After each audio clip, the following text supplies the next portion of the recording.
بیدار شب خسته، من از حرفم پشیمونم.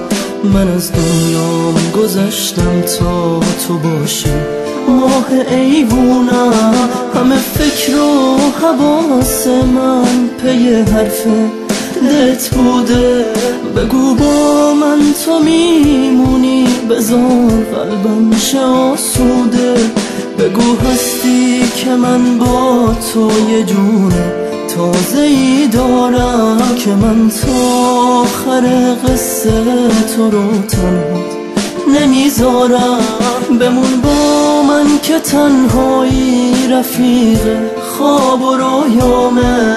بمون با من که بعد از این وجودت کل دنیامه.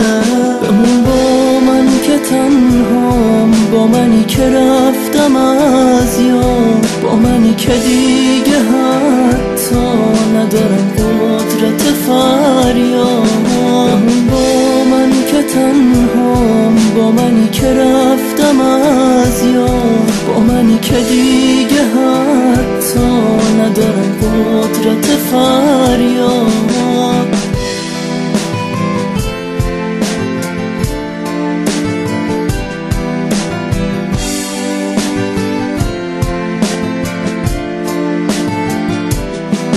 من از با تو بودم میگم تا به آسمون آبی، میخوام تو شبای تار من تو آسوده بخوابی.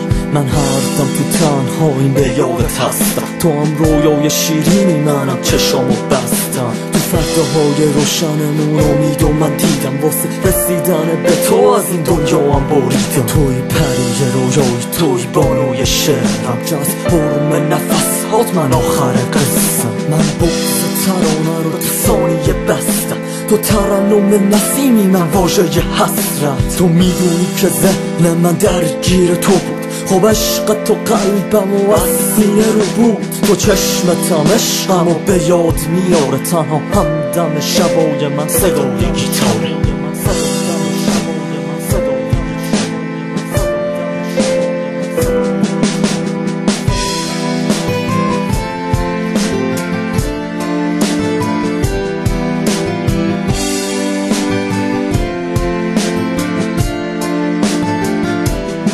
شب شبم سوت و کوره، شب من پر از سیاهی، شب دل گرفته بازم، شب من رو به تباهی.